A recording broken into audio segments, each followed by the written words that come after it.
This is Tim Staten with Tim Stating the Obvious. What is this podcast about? It's simple. You are entitled to great leadership everywhere you go, whether it's to church, whether it's to work, whether it's at your house, you are entitled to great leadership. And so in this podcast, we take leadership principles and theories and turn them into everyday relatable and usable advice.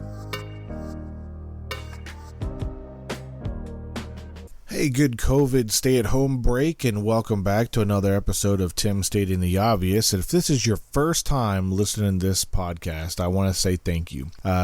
We actually are in season 2. That's right, our second year of doing this podcast. It's hard to believe that exactly 1 year ago on April 16th, I published my first podcast episode, and I'm pretty excited that we're moving into the second year of doing this. And so we're actually one day away from this time last year when I published a second episode. But here we are, season 2, episode 1. And I don't know about you, but I find it very refreshing to be able to spend time at home with your family, prioritize work, rest, and break cycles. And lastly, just find more ways to be productive while you're at your stay-at-home mandatory order, whether you're coming to and from work or whether you're teleworking. Just finding more ways to be productive and increase your day. Just because the world is on a global pandemic doesn't mean that you need to take a break from life. So don't get me wrong, work has got, plenty out of me the past couple weeks, and in fact they've probably gotten more than if I was working normal work hours, because I have found, and I don't know if anybody else is like this, but I have found that I can actually get a lot more done when I'm not in the office and having a whole bunch of people come in the office and interrupt the work that I'm doing, because I have to, one, give them guidance, and two, help them with whatever they come to me with. But the other thing is that I don't mind working a little bit later if I'm able to take care of the home things that I'm allowed to in between my meetings or, working on a project. So I really have gotten to like this teleworking thing, and I'm going to be honest, I might be a little disappointed when life resumes as normal. But I've also learned about some preconceived notions that our organizations pretty much had that they used to live and breathe by. Like, if you're not in the office, you're not going to be productive. If you're not in the office, you're not really putting forth an effort to, help the organization get better. So there's a lot of, things that I've learned over this teleworking period of time that really has got me thinking about it. But we're not going to talk about that in this week's episode. That'll be in next week's episode. This week, we're going to talk about having to talk to an employee and give them advice who refuses to let you help them, even though they come to you over and over and over again for advice with the same problem. But for some reason, they just don't want to listen. So when is it that you get to cut ties and say, hey, you know what? I've given you all the advice that you need. Time for you to go ahead and do whatever it is that you want to do and make your decision and live with it. So that's what we're going to talk about in this episode. We're going to talk about that one employee who constantly comes to you for advice but never listens.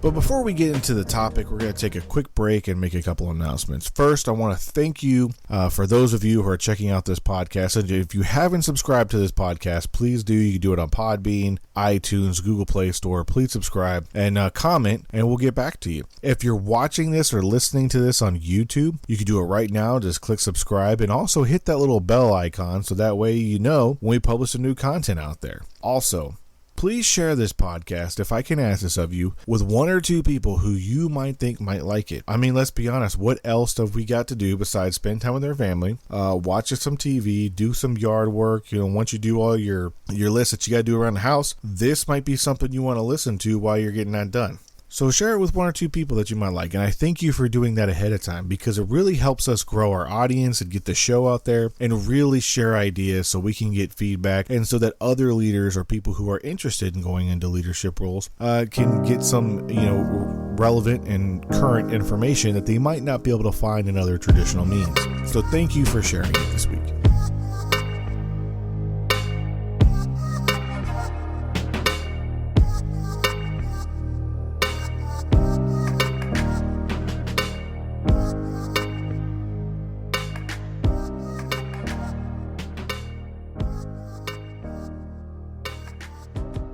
At some point in time, if you're a good leader, someone you work with while you're in a supervisory role will come to you and they'll ask you for advice, and that's awesome. If you're like me, this is the point in the day that makes being a leader valuable and worthwhile, because you can give back to the people in the organization that has invested so much into you as a person. I think a lot of us take for granted that we didn't get to where we're getting by ourselves, and it's because other people in leadership positions have invested time and energy into you. People that you work with invested time and energy into you, and other people have noticed that there's something special about you, so they invested the time into you. So when people come to me for advice, or you for advice, you should feel, one, humble about it, and two, it should energize you a little bit, because you're like, hey, now you can give back to what everyone has given you and develop somebody else to be better. So this employee is the one who always has an excuse or reason why the advice that you're giving them, one, they don't need it, or they think, what their way is the best for them. However, their limited experience or inability to see what's really in their best interest in their career or their current life is really hindering them from seeing the full picture. If you haven't encountered this is kind of how the conversations go. So they come up to you and they say, hey, so do you have a minute? I would really like to run an idea by you and get your opinion on this subject. And you're sitting there and you say, sure, no problem. I'm finishing this up real quick. Let me get this idea out of my head, and then we'll talk about it. Just go sit over there at the desk real quick, and then I'll be with you in a minute. Then they say, when you walk over to them, they say, I think I should do X, but I'm not sure about it, and the timing is everything. So I wanted to let you know so you can provide some feedback, and you have a lot of experience. So I'm just curious about what you're thinking. So you say, well, here are all the facts that I know that you have told me and I understand them to be, and you lay everything out for them. And if you're a great leader, you tell them what they need to hear, not what they want to hear. You let them know what the reality of the situation is, and even if they don't like it, you're making sure that you tell them the truth. The conversation goes back and forth for a while, and eventually you can tell by their demeanor and body language that they didn't get what they came in there for. They were looking for you to agree with them and you to endorse their idea, not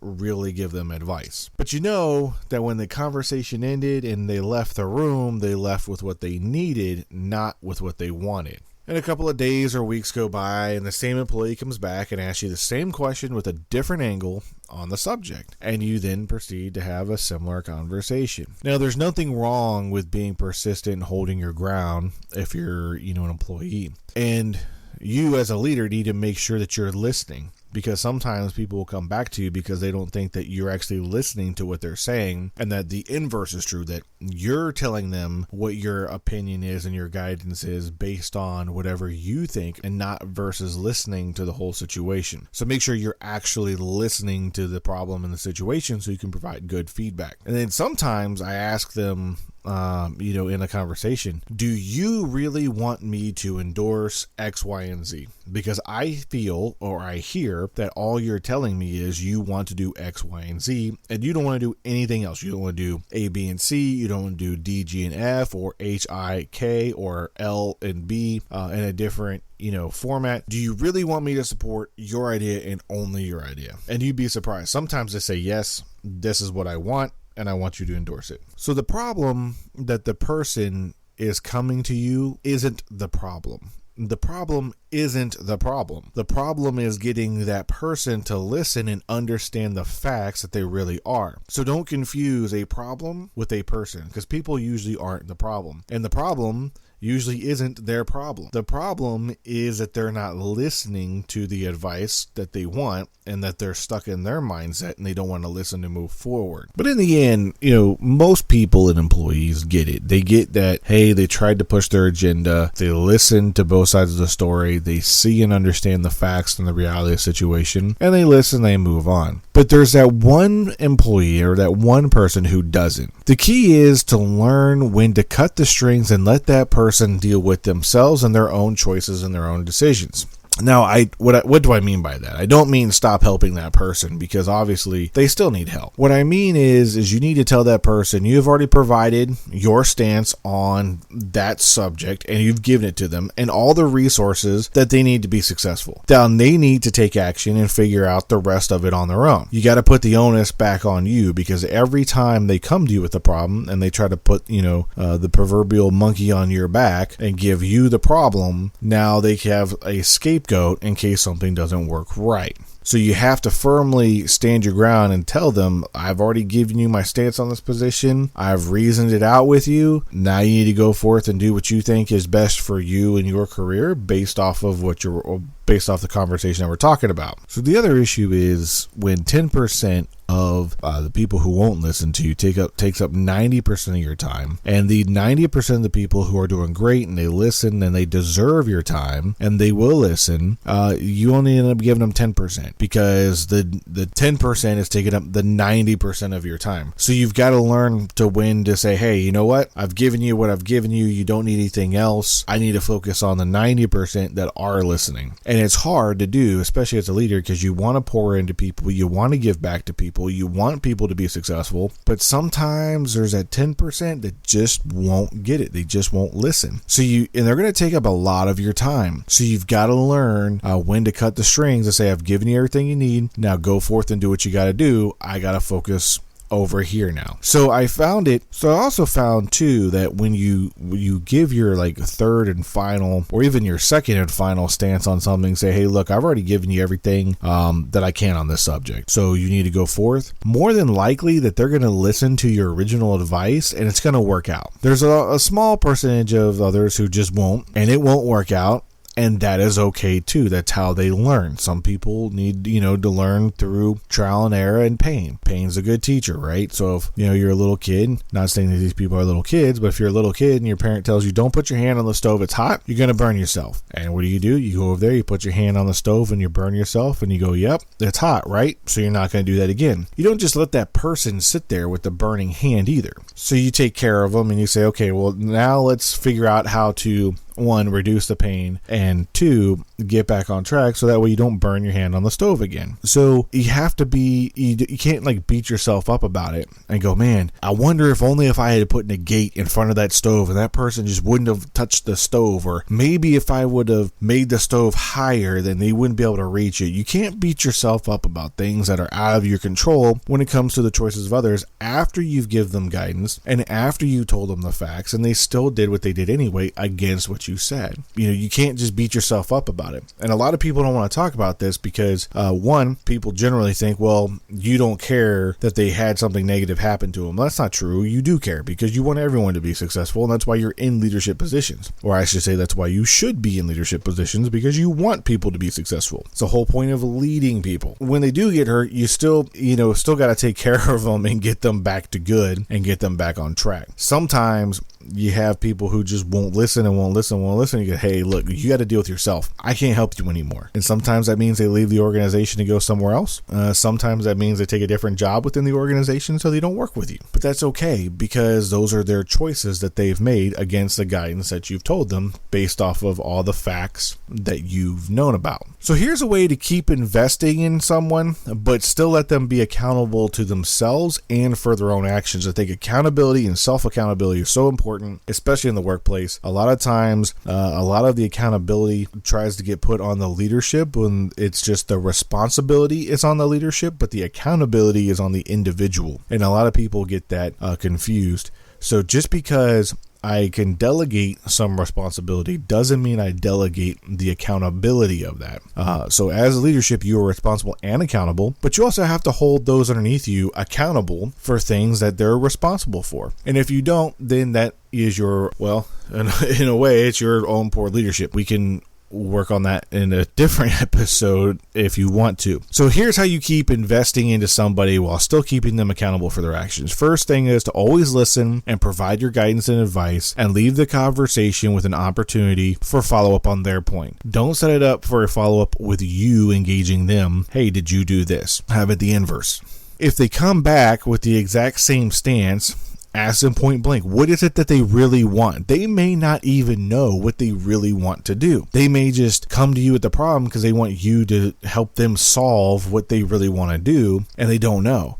So ask them, is this what you want? Yes or no? You'd be surprised if they don't even know what they want. So ask them, and it helps them get to really understanding what they really want to do. Then tell them your honest opinion one last time, and then let them know that the conversation isn't going anywhere after that, that, they're gonna get taken back by it initially. It's just a human nature. When people end up getting opposition, then they're like, hey, look, this conversation ain't going anywhere. I don't know what else to tell you. People are gonna get defensive, but that's okay. They'll get over it, and if they don't like it, then they won't come back. But that's okay too, because you've already given them your guidance and you've already told what they have to do. But a lot of times you'll see that they'll come back. They'll come back again with a different way and a different option. And you just tell them the same thing again. Look, I've already told you. I got nothing else for you. You need to go figure this out. Lastly, if they come back and ask you one more time to solve their problem, you have to tell them, look, you are responsible for your own actions. I can't help you with this. This is something that you're going to have to deal with. So I've already given you my advice. I've already given you my guidance. You're the one who has to live with your decision. So make it your choice based off of the best thing that you know that you can live with. If it's against with what I have said, that's fine. But you're the one who has to live with it, not me. So you come to me for advice. I'm giving you my advice. I would go forth and do whatever it is you think that you need to do. So this is a topic that a lot of people that I have dealt with in leadership, it's a frustrating one because you want people to do well, but at the same time, you feel like you're in Groundhog Day repeating the same advice over and over and over again. And you get frustrated with the individual because you're like, why won't you just listen? And instead of just saying, why won't you just listen? You can say, I have given you the advice. I have listened to everything that you have said. I've repeated back to you what you're asking me. I've point blankly asked you what you've wanted, and I've given you my standpoint. So, if you do those things, then you'll find yourself less frustrated with the process in the end. Because remember, the people aren't the problem. It's usually the communication or the lack of communication that is the problem. That has just been my experience when it comes to dealing with an employee who just doesn't want to listen.